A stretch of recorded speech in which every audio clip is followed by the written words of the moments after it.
Hello my dear friend, welcome to Gate Adda 24/7। यार, आप सभी को होली की बहुत बहुत ढेर सारी शुभकामनाएं। तो आप देख रहे होंगे थोड़ा कलर मेरे ऊपर भी लगा है, और ऐसा ही कलर, एक कलर आपके ऊपर भी लगना चाहिए, और वो कलर होगा बेटा आपकी सक्सेस का, है ना। तो डेफिनेटली ऑर्गेनिक कलर से भी खेलिए, जैसे कलर से खेलना है खेलिए, लेकिन एक कलर आज आज आपको अपने ऊपर और चढ़ाना है, और वो है मेहनत का, कंटिन्यूअस मेहनत का। ओके। और ये मेहनत तब तक करती रहनी चाहिए जब तक कि आप किसी एक पर्टिकुलर सक्सेस पे ना पहुंच जाए। चाहे वो गेट के रिस्पेक्ट में हो, चाहे वो ईएससी के रिस्पेक्ट में हो, चाहे वो स्टेट लेवल इंजीनियरिंग एग्जाम के रिस्पेक्ट में हो, जो भी है।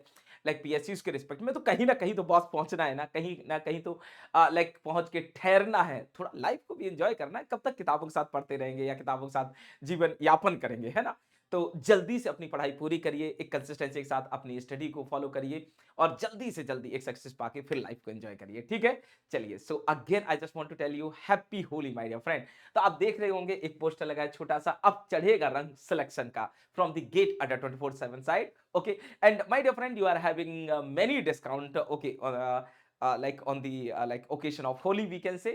और फिर से मैं कहना चाह रहा हूँ बेटा कि अगर आप वाकई में गेट के बहुत सीरियस एस्पिरेंट हैं, गेट 24 और 25 के, तो आपको ये ऑफर मिस नहीं करना चाहिए। Okay, doesn't matter what is your stream, like EC, electrical, mechanical और civil. So for every stream this particular discount is valid, ठीक है। चलिए, तो हम बात करते हैं अब फिर से प्रचंड बैच की, जिसमें अभी तक हम लोगों ने बहुत सारा डिस्कशन कर लिया है बेटा। अब इस डिस्कशन को आगे बढ़ाते हैं, and now in this session time interval somewhat short. Okay. तो ये obviously I just want to give you again some brief idea about few things. Okay. तो जैसे एक्टिव पैसिव हमने पढ़ लिया, हमने कुछ एग्जांपल कर लिए, हमने पावर रिलेशन पढ़ लिया for the resistive power and for power for DC sources and so on. तो बहुत सारे पॉइंट्स कवर करने के बाद अब हम चलते हैं। Now our next topic is nothing but bilateral unilateral elements, and as well as we will discuss lumped and distributed element, ठीक है। तो चलिए कहानी को आगे बढ़ाते हैं। Okay, and again I just want to tell you beta, if you why if you want to buy courses of EC, electrical, mechanical or civil for anything, you can use my code Y503, ठीक है। चलिए, तो पहला topic उठाते हैं आज का। So we want to discuss my dear friend first active and passive element again. तो मेरी बात को जरा सीरियस होके गेन करिएगा, ठीक है। सो अगर हम बात करें बेटा एक्टिव एलिमेंट्स की, so the active element response will appear either in first or fourth quadrant, और sometimes first and this fourth quadrant. Okay, something like this. So अगर इस टाइप का कुछ आपका एलिमेंट है, तो अब इस टाइप की कोई वीआई कैरेक्टरिस्टिक है, तो वो जाएगी आपके एक्टिव एलिमेंट में। इस टाइप की भी कैरेक्टरिस्टिक एक्टिव एलिमेंट में जा सकती है ना। ऑन दिस बेस, और we can say on the basis of this characteristics, definitely my dear friend we will handle many examples, okay, in upcoming days. Now next point पे अगर हम चले, तो नाउ बेटा we want to discuss passive element. आप कहेंगे sir passive element के बारे में हमने काफी पढ़ रखा है ना। पैसिव एलिमेंट के बारे में हमने काफी पढ़ रखा है। Just give me few second. Passive element के बारे में हमने थोड़ा सा पढ़ रखा है, ठीक है। तो इसको आ,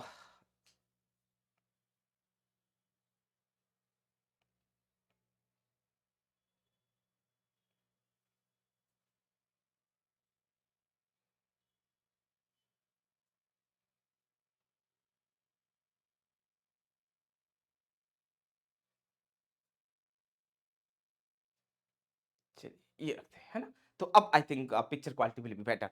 तो अगर मैं बात करूं बेटा कि अभी तक के डिस्कशन में, तो अभी तक हमने सर पैसिव में ये पढ़ रखा है।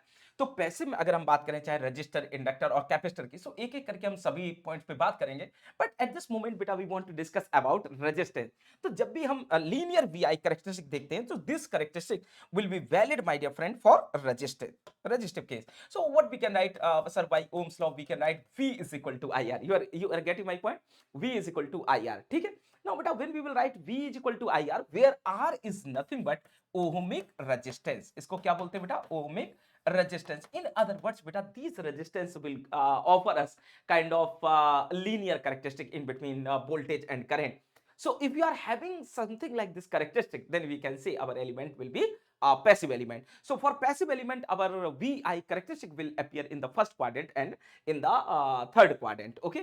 Similarly, we will see some time later about inductor and capacitor VI characteristics. So no need to plot like VL IL response or VC IC response. In those situations, we have to plot, my dear friend, psi and I, flux and charge and voltage characteristic. So we will discuss when we will when we will like cover this particular topic inductor and capacitor in the DC tangent, तो वहीं पे हम बात करेंगे about the characteristics of capacitor and inductor. Okay, चलिए इतनी बात भी क्लियर है. Now my dear friend, we want to discuss our next topic and this is nothing but bilateral element.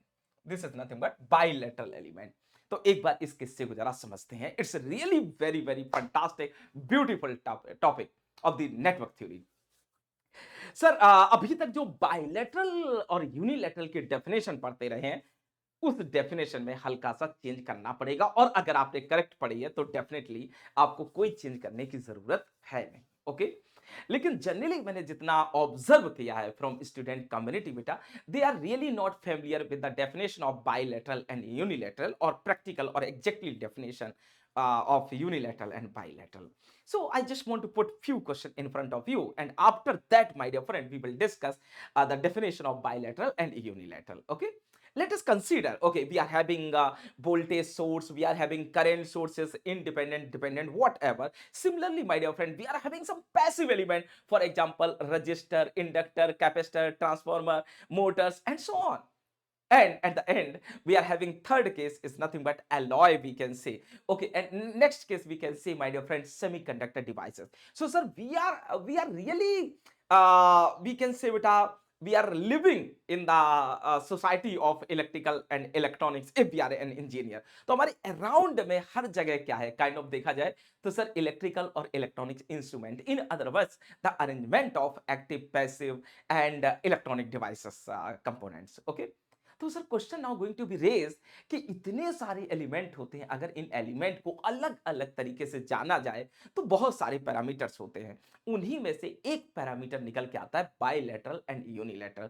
तो ये एक्चुअली में होते क्या है सर? बहुत सारे एग्जांपल्स हैं अपने पास. For example active element, passive element, electronic devices and many more things are also available. Now dear friend, one thing is going to be raise here. Sir अगर हम बात करें about the active element, so in the active element you know very well, or we can say beta active independent element, active independent element. So active independent element you know very well, one quantity will be independent. Okay, 100% one quantity out of voltage and current will be independent. For example, we are going to be consider a voltage source. See, we are going to consider a voltage source. Now this voltage source can be DC or can be AC. So if this voltage source is DC, the voltage is constant with respect to time, doesn't matter how much current going to be passed through this voltage except faulty condition. What is this faulty condition? We can say my dear friend, this voltage source when it will be short circuited or terminals of the voltage source will be short circuited. In that situation you can say your voltage is going to be distorted. Similarly, if you are having AC voltage source, for example alternator something, the response of this alternator, voltage response of this alternator will be either sinusoidal or cosine function and will not depend what is the nature of current. So see, voltage sources independent will provide us in general standard voltage. If we are considering DC voltage, constant. If we are considering AC voltage, either sine or cosine function. But through these two voltage sources, we don't know anything about the current response because current response will depend upon the circuit situation. From another hand, my dear friend, we can consider the example of current sources, either AC or DC. So in the DC current source, current is constant. In the AC current source, current will be sinusoidal or cosine function if we are considering ideal cases. Then the voltage across these current source will depend upon the circuit. So we can't predict anything. Now the beauty here is going to be raised. Sir, these active element characteristics we have observed that sir, voltage will be either constant with respect to time or sinusoidal with respect to time, but we can't say anything about current. So on this base हमें क्या कहना चाहिए? These element will be bilateral or unilateral. We will discuss sometime later. But here एक question raise हो चुका है बेटा कि सर एक्टिव इंडिपेंडेंट एलिमेंट्स क्या होंगे, यूनिलैटरल और बायलैटरल, इसको रख देते हैं साइड से. Okay, now another question going to be raise here, active dependent element. As we know that active dependent element generally is the example of electronic component. That means electronic devices. For example, we can say BJT, MOSFET, op-amp, diode and many more devices are available in the world of electronics field. सो इनकी बात करें तो ये क्या होंगे sir? Sir एक काम करते हैं, डिपेंडेंट सोर्सेज की शेप होती है डायमंड साइड की। We are having 4 type dependent sources. Dependent sources are also called active sources, और we can say active elements. Now, the another beauty of dependent sources, my dear friend, they can generate, they can generate generally the output according to the need. So that's why sometimes amplification is also possible with the help of dependent sources. But dear friend, you know very well यार, अकेले कहीं पे अगर dependent sources लगे रहते हैं तो circuit will not come into excitation. So to operate these dependent sources, we require definitely independent sources also. Hopefully you are getting my point. Now अगर हम BJT को consider करें, so BJT will work like a dependent current source. Dependent current source. So alpha is there now. Now by the controlling of this alpha, you can control the magnitude of output current. So it is nothing but current controlled current source. Okay. Similarly, MOSFET will be the voltage controlled. You can say voltage source, or you can say current source. It depends कि how you want to use your MOSFET in a particular circuit. अब MOSFET के साथ BJT लगा दो कुछ और बनेगा, MOSFET के साथ MOSFET लगा दो कुछ और बनेगा, MOSFET के साथ और कुछ लगाते कुछ और बनेगा. So it depends यार basically on the things. जैसे हम डिजाइन करेंगे सर्किट उस हिसाब से परफॉर्म होगा. But definitely with the help of these devices we can design, my dear friend, our control sources, and these control sources we can design in in 4 different fashion. First one is current control current source, voltage control voltage source, voltage control current source, current control voltage source. Now going again question is going to be raised कि sir अगर एक diamond shape में हम voltage control voltage source ले लें तो इसकी value होगी अल्फा समथिंग वी, और this V will depend upon some circuit situation, और इसके थ्रू एक करंट होगी pass. Now this current really we can't say anything about this current, और दिस वी इसके बारे में भी कुछ नहीं बोल सकते क्योंकि V is the part of circuit, कहीं होगा ये वी, और circuit will decide the current. तो यहां पे तो वी और आई दोनों अननोन हो गए मास्टर जी. अब इसका क्या करें? That particular element will be the bilateral or unilateral, we will discuss some time later. Okay. Now another question is coming here. What about such passive element? Passive element, we are having 3 in general element: resistor, inductor and capacitor, transformer, motors and so on. Just modify version of these elements. So what about this resistance, inductor and capacitor, sir?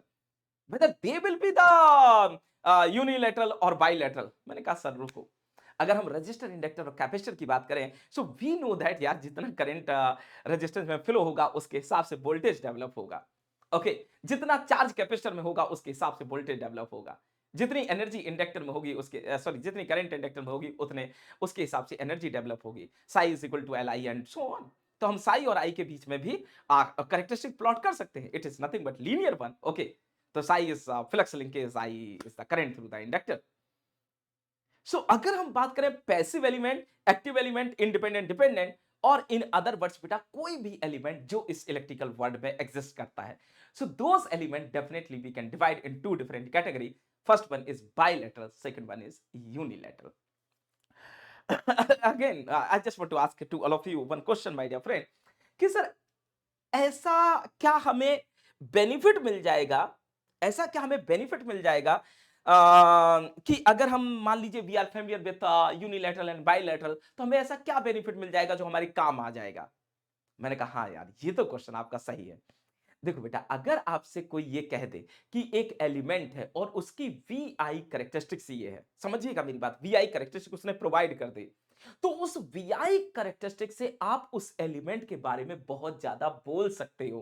तो ये we I characteristic आपको बहुत कुछ information देगी. क्या क्या देगी इसको भी थोड़े समय के बाद डिस्कस करते हैं. अब आते हैं नेक्स्ट पॉइंट पे, और नेक्स्ट पॉइंट को हम एग्जांपल के तौर पे यहां पे लेते हैं, हैंडल करते हैं. ठीक है. लिसन टू मी केयरफुली बेटा. Let us consider we are having one element in this fashion. कोई भी एक एलिमेंट है, हमें नहीं पता मास्टर जी क्या है, लेकिन हमने मान लिया कि कोई एलिमेंट है ये. अब हमें नहीं पता ये यूनिलैटरल है, बाइलैटरल है, कि ये एक्टिव है कि पैसिव है. विधाता जाने, बालक है ना, कौन जाने? विधाता जाने. ओके. तो हमने इस एलिमेंट को एक नाम दिया कि sir ji this element is nothing but some X element. Okay. So we don't know my dear friend whether it is active element, active और पैसिव एलिमेंट, इंडिपेंडेंट और डिपेंडेंट एलिमेंट, पता नहीं दुनिया भर का जो भी हो. ओके. अब एक क्वेश्चन मैंने रेज यहां पे किया कि बालक अगर हम कोई यहां पे सप्लाई लगाएं across this, try to understand across this beta if we want to apply some supply, let us consider this as one example. Okay, so this is nothing but one example beta.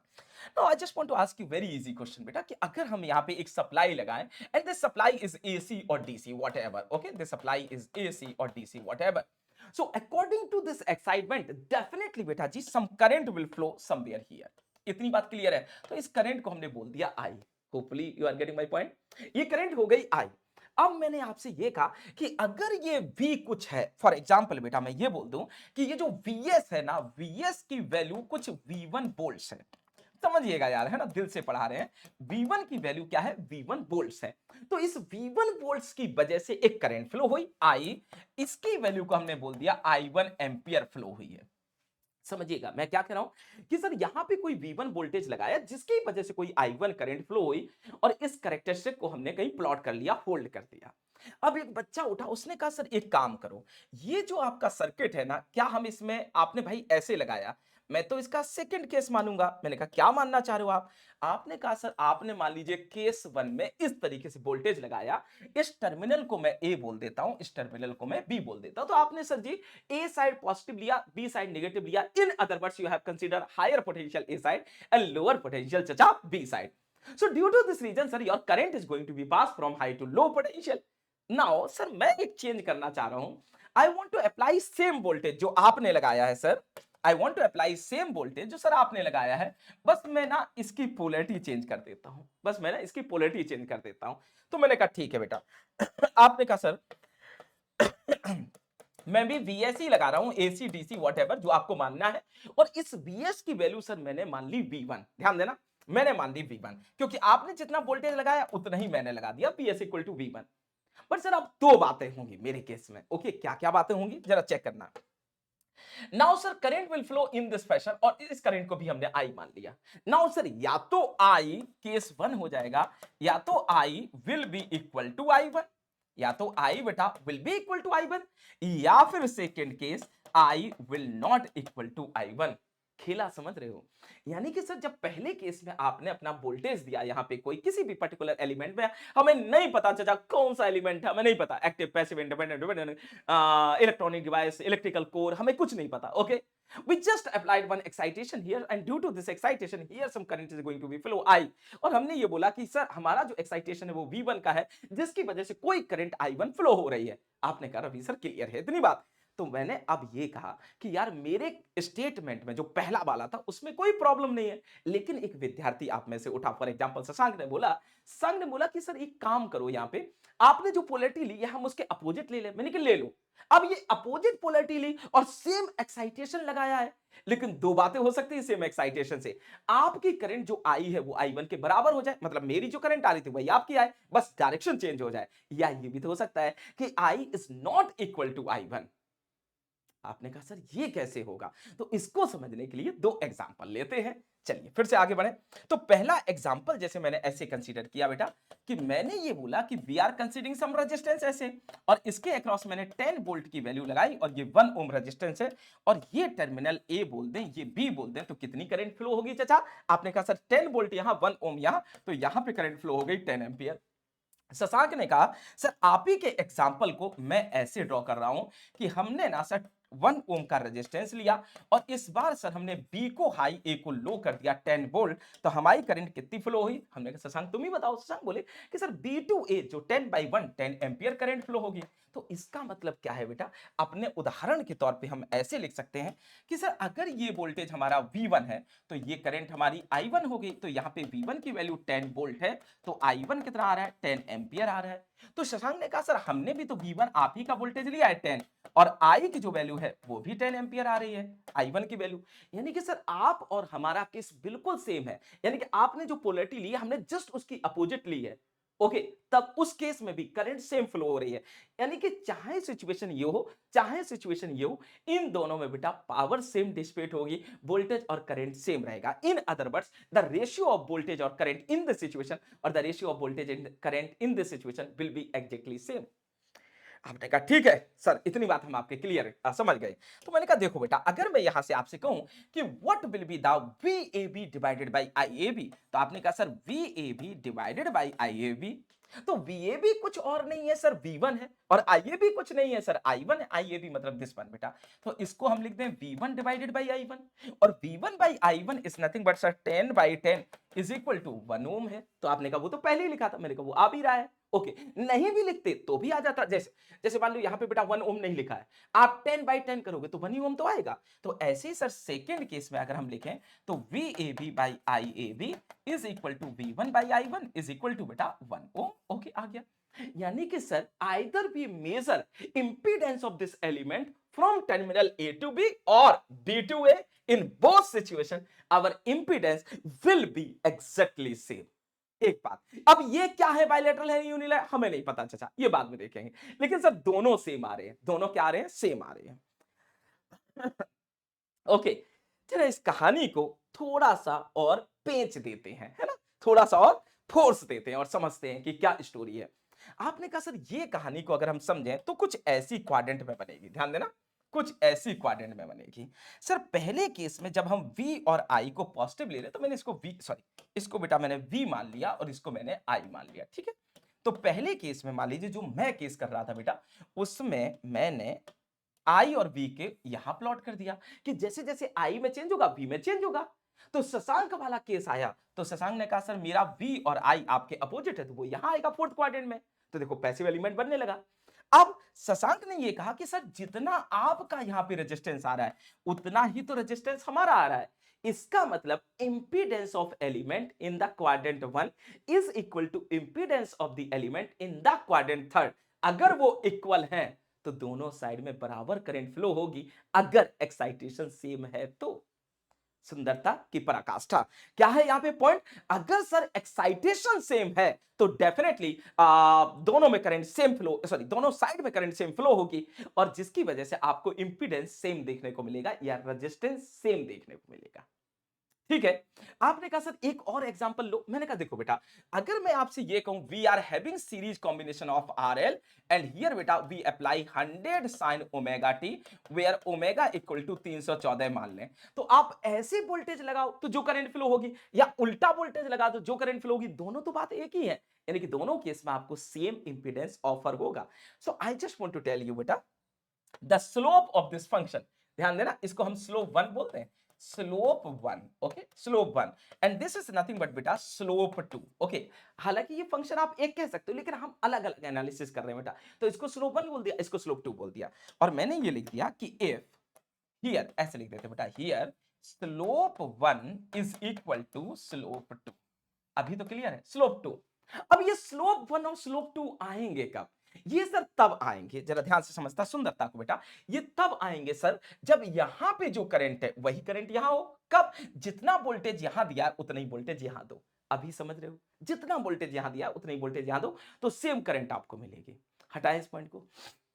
Now बेटा this characteristic you can also plate, sorry इसको ऐसे मान लीजिए आई और we, उल्टा कर दीजिए, सो I hear we hear, ऐसे भी कर सकते हैं, जो मन करे यार करो, वो एडमिटेंस मेजर हो जाएगा या इंपीडेंस मेजर हो जाएगा, ठीक है। तो अब यहां पे एक पॉइंट कैच करते हैं बेटा, एक बार करंट इस डायरेक्शन में फ्लो हो रही है, एक बार करंट इस डायरेक्शन में फ्लो हो रही है, और same amount of current flow हो रही है, same amount of current flow हो रही है, यानी कि क्या हम सर ऐसे एलिमेंट को बाय डायरेक्शनल बोल सकते हैं? आपने कहा यस सर। सो इसका मतलब अगला पॉइंट लिख दें, it is bidirectional, bi, it is बेटा बाय डायरेक्शनल एलिमेंट। जो भी हम डिस्कस कर रहे हैं वो क्या हो गए? बाय डायरेक्शनल एलिमेंट्स हो गए। इसका मतलब बाय डायरेक्शनल सर, जितना वोल्टेज आपने एक डायरेक्शन में लगाया उसके हिसाब से जो करंट जनरेट होगी, अगर उस वोल्टेज की जो आपने लगाया था उसकी पोलैरिटी को रिवर्स कर दो तो सेम करंट डेवलप होगी। बाय डायरेक्शनल एलिमेंट तो सही है, लेकिन बालक, लेकिन जरा ध्यान देना, magnitude of I1 and I2 will be exactly same. So bidirectional element, ये बात कंफर्म है, और इसके साथ साथ बेटा बाइपोलर एलिमेंट भी होंगे। क्या होंगे? Bipolar element. What is the significant of bipolar elements? That means sir they can sustain any voltage polarity.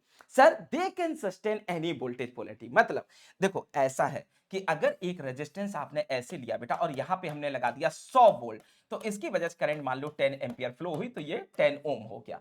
एक रेजिस्टेंस ये है ए और बी, तो देखो इस रेजिस्टेंस ने कितना सस्टेन किया 100 वोल्ट।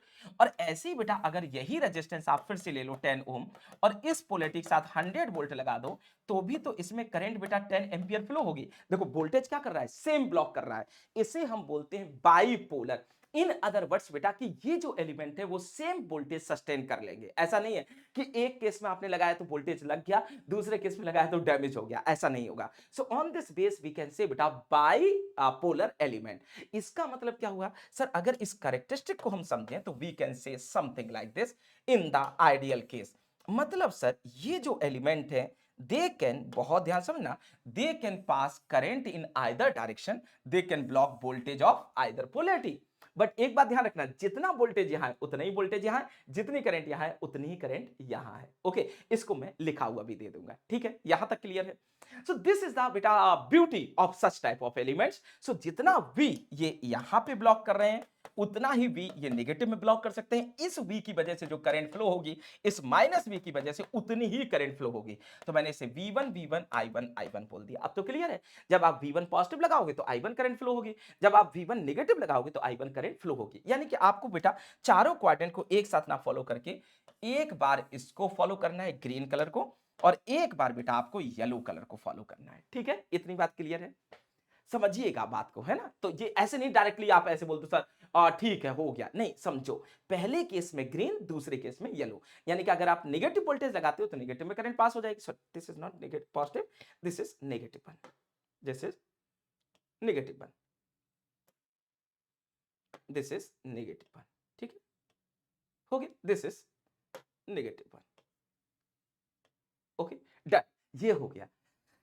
नाउ अब आपने कहा सर और क्या एग्जांपल हो सकता है for the better understanding of the same thing. अब मैंने आपसे कहा यार एक चाचा एक काम करो, देखो वो काम क्या है, late us consider another example. अब आपने एक एग्जांपल और लिया सुंदरता के लिए, समझिएगा बेटा, मैंने यहां पे एक एग्जांपल लिया बीजेटी का। किसका एग्जांपल लिया, बीजेटी का। आपने कहा अब सर सही है, बीजेटी हमें पता है। मैंने ये कहा बेटा we are not providing any base current, तो बेस करंट क्या होगी, जीरो। और यहां पे कोई वोल्टेज हमने, लेट अस कंसीडर बेटा example number next. So here we have written beta some voltage of, let us consider 100 volt. Okay, ऐसे ही बोल दिया 100 volt. Now but base current हम जीरो दे रहे हैं, तो बेटा यहाँ पे एमीटर करंट क्या हो जाएगी सर, 0 एम्पियर गारंटेड। तो देखो वोल्टेज तो है बट करंट नहीं है। ध्यान समझो, वोल्टेज तो है पर करंट नहीं है। अब आपने कहा सर ठीक है, सेकंड केस इसका लो। अब हमने बेटा सेकंड केस बीजेटी में क्या किया, यहां पे प्लस माइनस 100 वोल्ट दिया, और इस जगह बेटा base current I B not equal to zero दिया। तो आई ई बेटा will not be equal to zero, ये sorry will not be equal to zero. अब तो सही है ना। तो सर जैसे ही बेस करंट एक्साइटमेंट देंगे वैसे ही emitter current will be not equal to zero. एक पॉइंट। अब थर्ड पॉइंट पे आते हैं। थर्ड पॉइंट ये कह रहा है कि सर अगर हम इस तरीके से बीजेटी बनाए और यहां पे माइनस ऊपर माइनस नीचे प्लस, मतलब एनपीएन बीजेटी। ना अब बताओ आइए क्या होगा। आपने कहा सर ये बीजेटी कभी ऑन ही नहीं होगा क्योंकि यहां माइनस यहां प्लस है। Okay, so minus and plus, that means this BJT will be definitely reverse bias. So in that situation this I will B zero. देखो अगर आप यहां पे 100 वोल्ट दे रहे हो तो आपको करंट पोलैरिटी चेंज की बेटा, आपको करंट क्या मिल रही, गारंटेड जीरो। आप बेस दो ना दो कोई फर्क नहीं पड़ता, आपकी करंट क्या मिलेगी, मीटर करंट जीरो। यहां पे आओ, जब आप सर 100 वोल्ट दोगे बेस से ट्रिगर कर दोगे तो I is not equal to zero. यानी कि जब आप प्लस 100 वोल्ट दे रहे हो तो I not equal to zero, but जब आप माइनस 100 वोल्ट दे रहे हो तो guaranteed I equal to zero. So that means बेटा these devices are kind of unidirectional. आपने कहा सर एक छोटी मोटी करंट तो फ्लो होगी, हाँ बेटा वो करंट फ्लो होगी, but that is not considerable current ना। ओनली बेटा collector to emitter current is considerable. आपने कहा यस सर क्लियर है। अगला पॉइंट लेते हैं। सर मैंने कहा सर जी एक बात करते हैं, सभी बच्चे इससे बड़ा फेमिलियर होते हैं डायोड से। इसे एनोड बोलते हैं, इसे कैथोड बोलते हैं। बेटा अगर मैं यहां पे 100 वोल्ट लगा दूं, ओके 100 वोल्ट लगा दूं, तो यहां पे कुछ करंट फ्लो होगी, this current is not equal to zero. तो देखो मैंने यहां पे लिख दिया I is not equal to zero ampere will be some current, it depends upon the circuit situation. अब दूसरे केस में मैंने लिया बेटा एक डायोड, फिर से यही वाला डायोड, और इस बार उल्टा वोल्टेज लगा दिया 100 वोल्ट। अब बताओ आई की वैल्यू क्या होगी। आई ने कहा sir I will be equal to zero ampere in ideal case, और otherwise sir reverse saturation current. तो sir reverse saturation current is not equal to forward useful current, forward useful current. So may be sir these devices are bidirectional. सुंदरता, Maybe, sir, these devices are bidirectional. But my dear friend, the amount of current in both direction is not same. is not same बेटा। और कब same नहीं है? जब हम दोनों voltage equal लगा रहे हैं तब भी सेम नहीं है, तब भी सेम नहीं है। तो यार सर इसकी कैरेक्टरिस्टिक क्या होगी? आपने कहा सर देखो इसकी कैरेक्टरिस्टिक कुछ ऐसी हुई कि अगर हम बात करें डायोड की, ओके फिलहाल में डायोड की बात करते हैं या बीजेटी की बात करते हैं, किसी की भी, चलो डायोड की पहले कर लेते हैं। सर डायोड की बात करें, so diode characteristic will look like this, यानी कि सर स्लोप जो यहां पे होगा, स्लोप 2 हम बोल दें इसको, स्लोप 2, और ये स्लोप 1, अब बस ये बता दो क्या ये इक्वल है? ओके ये आई हो गया, ये वी हो गया। आपने कहा रवि सर क्या बात करते हो, आप तो हमें हल्के में लेते हो। मैंने कहा नहीं नहीं बेटा, हल्के में नहीं लेते, समझो। आपने कहा sir slope 1 definitely is not equal to slope 2, is not equal to slope 2, जबकि हम एक्साइटेशन सेम दे रहे हैं। तो इसका मतलब है बेटा कि सेम वोल्टेज पे सेम करंट नहीं मिल रही है। तो या क्या कह सकते हैं कि सर यहां पे करंट की वैल्यू बहुत स्मॉल है। आइडियल केस में देखा जाए तो नेग्लिजिबल, प्रैक्टिकल केस में देखा जाए तो बहुत स्मॉल। ओके जबकि पॉजिटिव मोड में देखें तो करंट बहुत हाई है, वोल्टेज बहुत लो है। सो इस टाइप की जो कैरेक्टरिस्टिक होती है will be in general called unidirectional, will be in general called unidirectional. अभी बताओ क्लियर है इतनी पॉइंट्स? ओके तो आपने कहा सर बाइलेटरल यूनिलैटरल ऐसा तो कभी नहीं पढ़ा था, है ना? चलिए थैंक यू, अगर आप ऐसे कमेंट करते हैं मुझे तो। नहीं भी करते हैं तब भी थैंक यू यार, है। Hopefully this thing is clear. आपने कहा सर एक बात बताओ, आपने कहते कहते रुक गए थे कि शायद बीजेटी का आप नहीं बना पाओगे। मैंने कहा अरे चाचा बीजेटी तो और भी आसान है डायोड से। देखो बचपन से पढ़ते आ रहे हैं, ऐसे बनता है, ऐसे बनता है, ऐसे बनता है, ऐसे बनता है। इसे आईसी बोल दे, इसे बीसीई बोल दे। ओके यहाँ नहीं बनता सर जी, यहाँ नहीं बनता। चलो सर अर्ली इफेक्ट ले लो और कुछ ले लो। मैंने कहा नहीं यार कुछ होता ही नहीं है ना। एक बात लेकिन क्लियर है, यहाँ पे जो स्लोप है वो इसके बराबर तो है ही नहीं। यानी कि अगेन बेटा slope of slope 1 whatever appearing in the first quadrant is not equal to third quadrant. So बेटा यहां पे स्लोप का मतलब क्या है कि forward impedance is not equal to reverse impedance. Okay reverse impedance यानी कि बेटा यहां पे हम लिख सकते हैं फॉरवर्ड इंपीडेंस, फॉरवर्ड इंपीडेंस और यू कैन से रेजिस्टेंस, एक ही बात है, इज नॉट इक्वल टू बेटा रिवर्स इंपीडेंस। जबकि पहले क्या हो रहा था, पहले सर इक्वल हो रहे थे। यानी कि सर जब इस टाइप के एलिमेंट होते हैं तो कैरेक्टरिस्टिक कुछ ऐसी परफॉर्म होती है और इनको बोलते हैं कुछ, क्या बोलते हैं उसको हम देखते हैं। अभी तक चीजें क्लियर है ना? अब ध्यान देते हैं। अब मैंने आपसे एक क्वेश्चन कहा, क्या सर हर, ध्यान देना बेटा, हर बाई डायरेक्शनल एलिमेंट की फर्स्ट और थर्ड क्वाड्रेंट कैरेक्टरिस्टिक सेम होगी?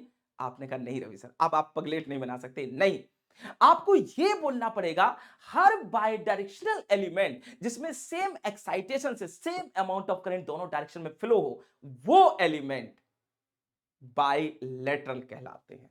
अब समझे डेफिनेशन? तो बाइलेटरल और बाय डायरेक्शनल में जमीन आसमान का फर्क होता है।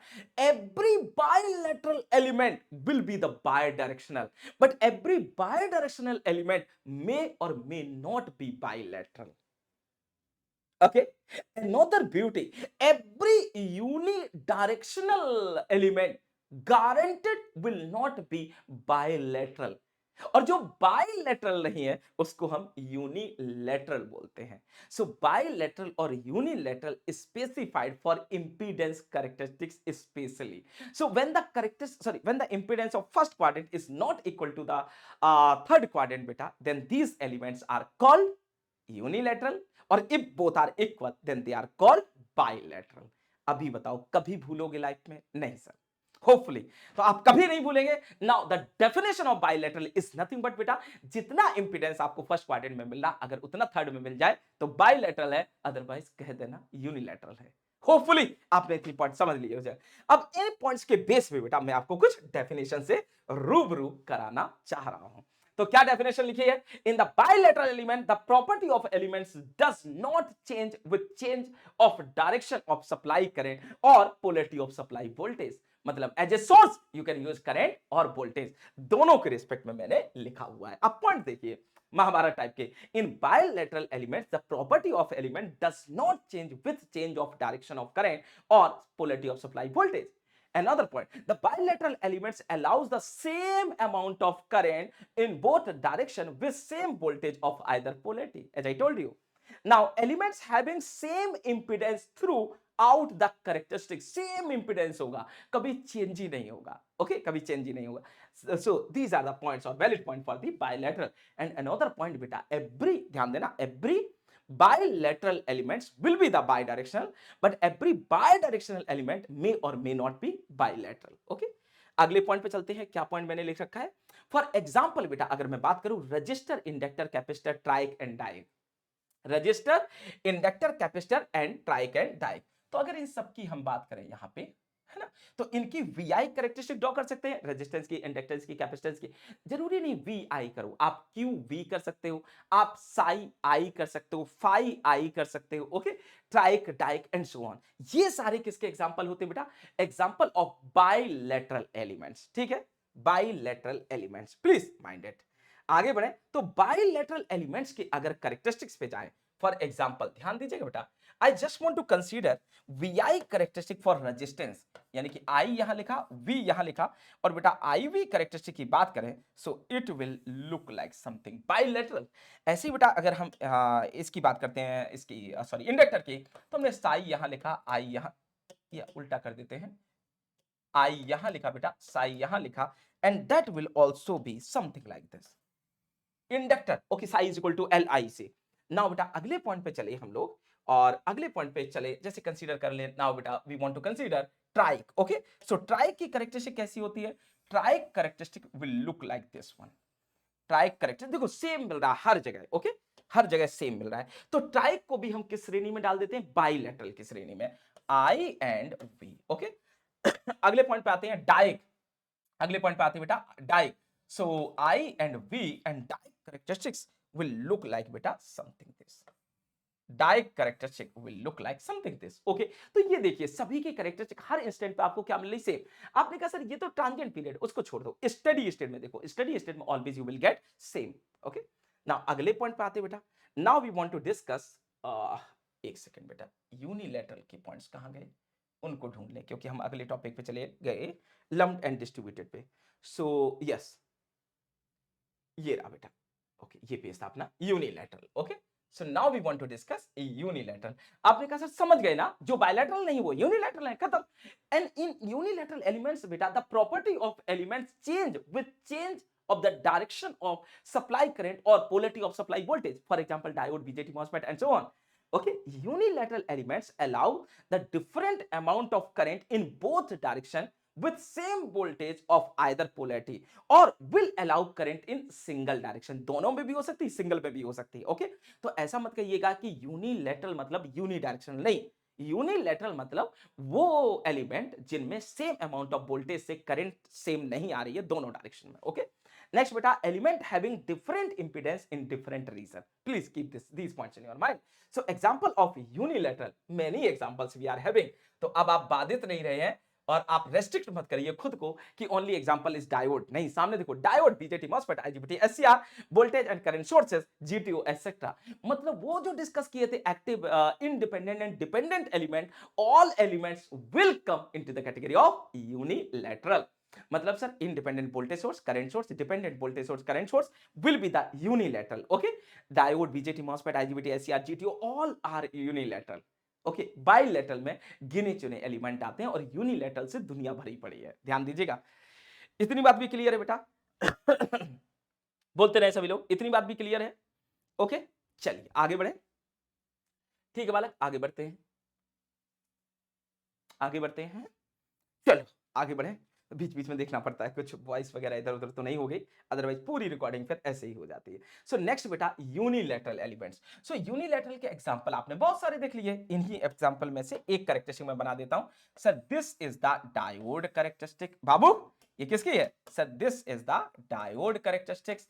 सर एससीआर की कैरेक्टरिस्टिक क्या होती है, master ji SCR characteristic will look like this one, SCR characteristics will look like this one। so ये किसकी हो गई सर, डायोड की VI characteristics, और ये हो गई सर SCR की VI characteristic। देखो सेम नहीं मिल रही है आपको, अलग अलग मिल रही है फर्स्ट और थर्ड में, तो जब सेम ना हो तो आप कह दो यूनिलैटरल है, ओके। जैसे और देख ले सर, और देख लेते हैं मास्टर जी, जैसे अगला देख लेते हैं सर, बीजेटी की कैरेक्टरिस्टिक, बीजेटी की कैरेक्टरिस्टिक सर कुछ ऐसी, okay, I and V, okay, और इसको छोड़ दो। सो this is nothing but BJT, आपने कहा सर जीटीओ की ऐसी बनती है, ऐसे बहुत से एग्जांपल हैं। So this is the VI characteristic of GT. So मेरे हिसाब से this is more than enough to understand unilateral concept and bilateral concept. Now my dear friend we want to discuss lumped and distributed. एक बार बताओ यहां तक clear है सभी को? फिर आगे बढ़ते हैं। कमेंट करके जरूर बताइएगा कि आपको कैसे लग रहा है चीजें, ठीक है। नेक्स्ट बेटा we want to discuss our lumped and distributed elements. Lumped and distributed elements, तो आप स्क्रीन पे देख रहे होंगे बालक कि सर लम्प्ड एंड डिस्ट्रीब्यूटेड में बात करें, ओके, लम्प्ड एंड डिस्ट्रीब्यूटेड में बात करें बेटा, तो हमें क्या पता होता है सर? हमें यह पता होता है कि हम नेटवर्क में जो पढ़ते हैं वो नेटवर्क में पढ़ते हैं बेटा जी resistor, inductor, capacitor, okay, and voltage source, current source and so on. तो ये लम्प्ड और डिस्ट्रीब्यूटेड का क्या मतलब है? पहले एक भूमिका बांध लेते हैं, फिर इन पॉइंट्स पे आगे बढ़ते हैं। ध्यान दीजिएगा, इस पे ज्यादा टाइम स्पेंड नहीं करना हम लोगों को, एक बहुत अच्छी थीम बहुत कम टाइम में सीखनी है, ओके। सो देखो ऐसे होता है बेटा, जैसे अल्टरनेटर हो गए, है ना, अल्टरनेटर हो गए, मोटर्स हो गए, जनरेटर्स हो गए, बैटरीज हो गई, इलेक्ट्रॉनिक सर्किट हो गए। इनका साइज देखिए आप, बहुत छोटा होता है, बहुत छोटा होता है। तो इनको हम ऐसा बोल सकते हैं कि the values of elements, values of technically अगर हम बोलें, जैसे the value of resistor, inductor, capacitor, ये जो भी इस पर्टिकुलर डिवाइस में एलिमेंट्स आ रहे हैं वो सभी क्या है? कंसंट्रेटेड है। They are not changing with respect to time, we can say with respect to time और situation, they are fix and length is really very small, okay. जैसे आप अल्टरनेटर ज्यादा भाई इतना बड़ा देख लोगे, बहुत बड़ा देख लोगे, चलो 4 मीटर का देख लिया, चलो 20 मीटर का देख लिया। एक बैटरी मान लो बेटा 2.5 मीटर की देख ली, 1 मीटर की देख ली, कुछ सेंटीमीटर की देख ली, इतना ही तो होता है। रेजिस्टेंस, इंडक्टेंस, कैपेसिटर कुछ मीटर या सेंटीमीटर या मिलीमीटर कभी कभी ऐसा हो जाता है। एक तो दुनिया ये है सर, एक दुनिया है ट्रांसमिशन और कम्युनिकेशन की। यानी कि when we want to transmit our power from source to destination, for example, my dear friend, you want to send power from Haridwar to Kanpur city. Now you know length is somewhat big. Okay, it may be around 400, 500 kilometers. तो यहां पे sir जो transmission line होगी उसमें जो element होंगे उनको हम क्या बोल सकते हैं कि वो कंसंट्रेटेड है? नहीं, क्योंकि हरिद्वार से लेके कानपुर के बीच में आप देखें तो एरिया चेंज हो रहा है, atmospheric condition are going to be change, okay. कहीं प्लेन है, कहीं पहाड़ी एरिया है, कहीं कुछ है, और अगर साउथ इंडिया में चले जाओ तो समंदर भी बीच में पड़ जाएंगे आपको, ओके। या कहीं पे नॉर्थ इंडिया में देखें तो नदियां बीच में पड़ रही हैं। ये तो बहुत बड़ा एक ऐसा कंक्लूजन निकाल सकते हैं बेटा कि सर एक पर्टिकुलर डिस्टेंस के बाद एटमॉस्फेयर कंडीशन में कंसिडरेबल चेंजेस आ रहे हैं, और इन चेंजेस की वजह से obviously resistance, inductance and capacitance of the system are going to be change and definitely will not be concentrated with respect to time. इसका मतलब स्टेशनरी नहीं रहेंगे, फिक्स नहीं रहेंगे with respect to time we can say। तो जैसे अभी आप देख रहे हैं कुछ होगा, ओके, या विथ रिस्पेक्ट टू लेंथ भी बोल सकते हैं कि अभी यहां तक देखा कुछ और है सर, इस लेंथ से इस लेंथ तक कुछ और है एंड सो ऑन। तो यानी कि ऐसे एलिमेंट को हम पॉइंट पे स्टडी करते हैं, जबकि जो लम्प्ड होते हैं उन्हें हम पूरा का पूरा एक साथ स्टडी करते हैं, ओके। जैसे आप जब टीवी खोलेंगे, माइक्रोवेव खोलेंगे, पीसी खोलेंगे, मोबाइल खोलेंगे, तो इन सब में क्या मिलते हैं? Concentrated elements. मतलब जितना कैपेसिटर अभी मिल रहा है इतना कैपेसिटर ही आपको 2 घंटे बाद मिलेगा, 5 घंटे बाद मिलेगा एंड सो ऑन। लेकिन ट्रांसमिशन लाइन में ऐसा नहीं है, ओके। जैसे अभी आप मेजर किए कुछ कैपेसिटर, 10 सेकंड के बाद मेजर किए तो शायद कुछ और हो जाए, कंडीशन चेंज हो रही है, एक पॉइंट। इस लेंथ पे मेजर किए कुछ है, अगली लेंथ पे जाके मान लो 10 मीटर बाद मेजर किए तो कुछ और हो सकता है, 1 किलोमीटर के बाद मेजर किए तो कुछ और हो सकता है। तो इसलिए यहां पे एक स्टोरी बनाई गई या एक थीम बनाई गई कि लम्प्ड और डिस्ट्रीब्यूटेड। डिस्ट्रीब्यूटेड का मतलब क्या होता है? We will discuss again, okay. Lumped का पहले समझ लो, यानी कि अगर रेजिस्टेंस है तो उसके अंदर बेटा इन जनरल और कोई एलिमेंट नहीं होगा। आपने कहा सर क्या इंडक्टर और कैपेसिटर एक रेजिस्टेंस के अंदर हो सकते हैं? हाँ, हाई फ्रीक्वेंसी पे शायद हो जाए, लेकिन उनकी वैल्यू भी फिक्स होगी, ओके।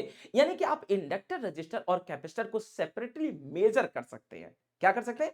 सेपरेटली मेजर कर सकते हैं, बट डिस्ट्रीब्यूटेड में ऐसा नहीं है। और इस फिनोमेना को समझने के लिए हमें हेल्प लेनी पड़ेगी वेव लेंथ की। Okay, so what is the wave length? Wavelength आप कहेंगे सर बचपन में पढ़ा था, 10th 12th में पढ़ा था। Wavelength is nothing but speed of light, और we can say like approximate speed of light divided by frequency. तो मैंने यहाँ पे एक लिखा है wavelength calculation is wavelength is equal to speed of light divided by frequency. इसको जरा फॉलो करिएगा। नाउ बेटा we have to compare wavelength and length of the system.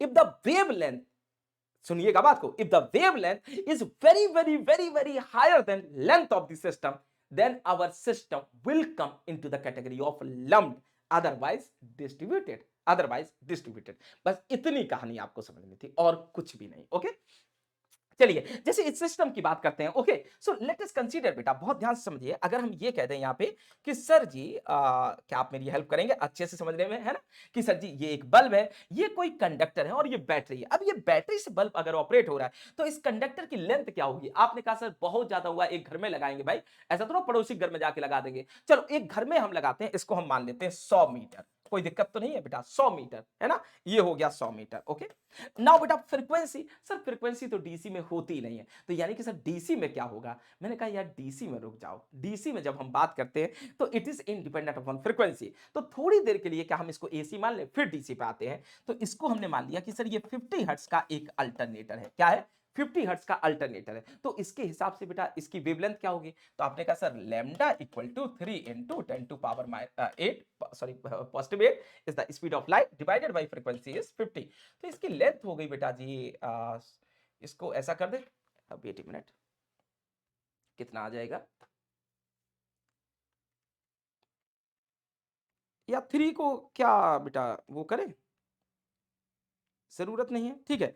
तो एक काम करते हैं, इसको ऐसे लिख देते हैं, सो 3/50 बेटा इंटू 10 टू पावर 8। बस ये देखिए बेटा 100 meter is really very very lower than beta 100 meter is very very lower than this is meter beta, or this is very very less than beta 3 by 50, okay, into 10 to power 8। so 3 by 50 into 10 to power 8, you are getting my point? अगर ये condition है तो our system will be lumped system, our system will be lumped system। अब आते हैं DC system में बेटा, ध्यान दीजिएगा, डीसी सिस्टम में generally in the DC system no need to consider distributed system. Okay, so in general in the I repeat, DC system beta will be in general will always be the lumped system। okay, DC system will always be the lumped system। ये जो lumped और distribution main story है ये किसके लिए है? AC system के लिए है। उम्मीद है कि आप मेरी बात समझ पा रहे हैं। बहुत प्यारे प्यारे सेंटेंस होते हैं, उनको फील करने की कोशिश किया करो। यानी कि sir in the DC transmission line हमें इतनी हैवी कैलकुलेशन करने की जरूरत नहीं है जितना कि एसी ट्रांसमिशन लाइन में। Okay, so mainly the concept of distributed system will appear in the AC analysis, not in the DC circuit. ठीक है, अगले पॉइंट पे पहुंचे। नाउ बेटा I just want to give you few points related to lumped elements, related to lumped elements। check करो।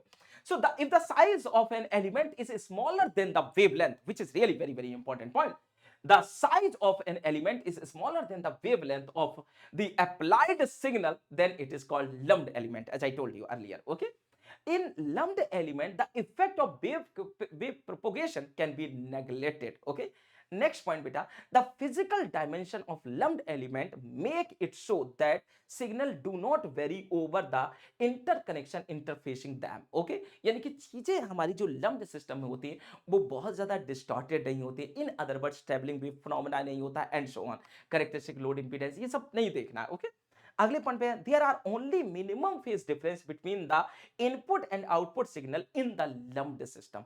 सो these are the key points of. अब आपको मैं ये सब चीजें जितने पॉइंट्स हैं ये इतने देखो एक लेक्चर में सारी चीजें नहीं आ सकती। नाउ बेटा we will try to understand all these points in the AC circuit analysis, but फिलहाल में ये पॉइंट आपको अपने जहन में रखने हैं। ओके, अगले पॉइंट पे चलते हैं बेटा। Now we want to discuss next point related to this one बेटा, लम्प्ड एलिमेंट।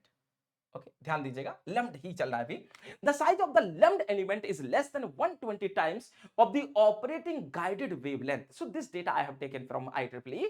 नेक्स्ट बेटा, physical dimension of circuit are such that voltage across and current through the conductor connecting element does not vary. Okay, next बेटा, current in two terminal lumped circuit element does not vary, phase change और transient time are almost negligible, एक बार सही से देख लीजिए सभी लोग, पीडीएफ में प्रोवाइड कर दूंगा। ठीक है, पीडीएफ बेटा मैं प्रोवाइड कर दूंगा। अगले पॉइंट पे आते हैं बेटा। Now we want to discuss our next point and this is nothing but distributed system. तो आप डिस्ट्रीब्यूटेड सिस्टम को देख रहे होंगे बेटा, किस टाइप का है यार, distributed system. So distributed system, अरे सर ये तो ट्रांसमिशन लाइन आ गई। Yes, transmission line. Okay, generally बेटा distributed thing appears in the transmission line. इसमें क्या होता है, जरा ऑब्जर्वेशन करना। इसमें सर ये होता है कि जैसे हमारे पास एक बेटा यहाँ पे मान लेते हैं, एक हमारे पास ट्रांसमिशन लाइन ये है। अब इस ट्रांसमिशन लाइन में क्या होगा बालक, इसी के अंदर रजिस्टर भी है, इंडक्टर भी है, कैपेसिटर भी है। तो हम एकदम से रजिस्टर्स नहीं बता सकते हैं, इंडक्टर नहीं बता सकते, कैपेसिटर नहीं बता सकते हैं। डिस्ट्रीब्यूटेड है, क्या है, डिस्ट्रीब्यूटेड है। So in those cases beta we have to determine resistor, inductor और capacitor of a cross sectional area। जरा से एरियाज यहां से चीजें पता करते हैं। जबकि आप लम्प्ड सिस्टम में देखते हैं तो सीधे सीधे लिख देते हैं 5 ओम, 4 ओम, 20 ओम। इसमें क्या लिखते हैं, इसमें ऐसे लिखेंगे बेटा, रेजिस्टेंस 5 ओम पर मीटर, ऐसे लिख देंगे। इंडक्टर बेटा हम लोग ऐसे लिख देंगे sir, for example 1 milli henry पर मीटर। कैपेसिटर लिख दिया मान लो सर 10 माइक्रोफैरेड पर मीटर, ऐसे लिखा जाता है। So such type of arrangement और such type of topology is called distributed system. यानी कि जब आप एक ट्रांसमिशन लाइन को फॉलो कर रहे हैं, जैसे बेटा ये कंडक्टर से आ रहे हैं आप, तो इसमें यहाँ पे रजिस्टर भी है, इंडक्टर भी है, और इन ट्रांसमिशन लाइन के बीच में कैपेसिटेंस हो सकता है, इन ट्रांसमिशन लाइन और ग्राउंड के बीच में बेटा कैपेसिटेंस हो सकता है। सो सी जितना रेजिस्टेंस यहाँ है उतना आगे नहीं है और आगे नहीं है, एंड सो ऑन। सो पल पल चीजें बदल रही हैं। Okay, that's why such type of arrangement is called distributed arrangement. Okay, so in this case or in that situation beta ji, our elements will not be we can say stationary। okay, like एकदम से नहीं, stationary तो सही word नहीं है, but एकदम से fix नहीं होते, kind of those elements will be the variable elements। so in that situation we have to determine if we want to determine these elements we have to consider cross sectional area, otherwise we can say like r will be sir this one that one। तो पूरी length का जो resistance होगा वो length के बाद आपको calculation में मिलेगा। Okay, now in that situation you can again compare with wavelength. तो यहां पे लेंथ कितनी होगी sir, transmission line length may be 500 kilometre, 1000 kilometre, sometime 2000 kilometre. So this length is really somewhat larger ना। So in that case, in those cases, beta, we can say our length of the line or length of the system, we can write length of the system, length of system, okay, not very very greater than, not very very less than, sorry, not greater, not very very less than, not very very less than wavelength। okay, that is a problem। तो जब ऐसी problem आ जाती है तो उन elements को हम क्या बोलते हैं, डिस्ट्रीब्यूटेड एलिमेंट्स।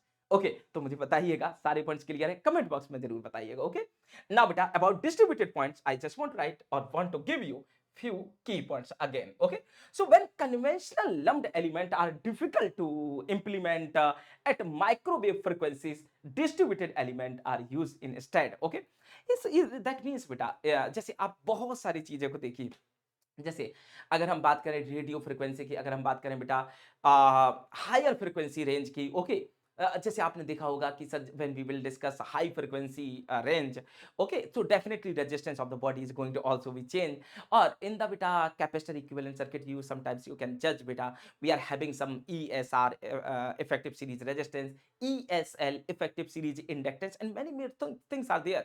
तो ऐसी चीजों को समझने के लिए सबसे पहले बेटा हमें डिस्ट्रीब्यूटेड सिस्टम को समझना पड़ता है। Okay, so first line says that when conventional lumped elements are difficult to implement at microwave frequency, that means somewhat higher frequency, distributed element are used in this situation। दूसरा point, signal transient time can not be neglected, जबकि उसमें क्या होता था, neglect कर सकते हैं in the distribution element. Okay, what is the transient time, we will discuss okay some time later, but यहां पे ऐसे एक सिचुएशन से दूसरी सिचुएशन जाने में जो टाइम होता है that can not be neglected. Okay, जैसे आपने सिस्टम, आपका सिस्टम ऑफ था, आपने जस्ट ऑन किया, तो वहां पे ट्रांजिएंट टाइम आ जाएगा ना, जैसे हम ऐसे बोल सकते हैं डिले टाइम भी। ओके, चलो आगे बढ़े। नाउ बेटा distributed element can be found in printed circuit board and coaxial cable और वेवगाइड फॉर्मेट। यानी कि प्रिंटेड सर्किट बोर्ड इन टाइप के बहुत सारी चीजों में आपको इस टाइप के एग्जांपल मिल जाते हैं। Other example of distributed element are used in microwave circuit such as filter, power dividers and and circulators। okay, include now but for example we can say stubs, we can say coupled line, we can say cascaded line and so on। so these are the examples of my dear friend transmission line। ठीक है, तो अब आप hopefully कि bilateral, unilateral, lumped और distributed को अच्छे से समझ गए होंगे। तो मैं चाहता हूं कि अब हम ओम्स लॉ को अब नई सिरे से स्टार्ट करें। तो काफी दिनों से ओम्स लॉ हो रहा था लेकिन हो नहीं पा रहा था। तो अब अपना पूरा बेसिक खत्म है। Now we will enter into Ohm's law, okay, in the next session. Thank you my dear friend. मुझे जरूर कमेंट बॉक्स में बताइएगा कि आप सारे पॉइंट्स को अच्छे से समझ गए हैं, कैच कर गए हैं, और do you have any doubt please write down in the comment box, ठीक है। At the end of closing this session I just want to tell you again बेटा, if you are really serious about the GATE exam of 24 or 25, then please don't miss this offer, okay। तो 75% of चल रहा है और unlimited आपको like time है to watch our sessions, okay. इसके अलावा बेटा second point I just want to tell you regarding this, if your background is easy electrical mechanical civil anything, you can use my code Y503, okay, to take a paid subscription। तो जल्दी से जल्दी करिए क्योंकि 13 मार्च से बेटा, कितने से सर, 13 मार्च से मैं नेटवर्क थ्योरी स्टार्ट करूंगा। 13 मार्च से बेटा मैं नेटवर्क थ्योरी स्टार्ट करूंगा, ठीक है। Timing will be 9 PM for EC electrical both, okay. चलिए, thank you, bye bye, take care again बेटा, happy Holi to all of you, okay.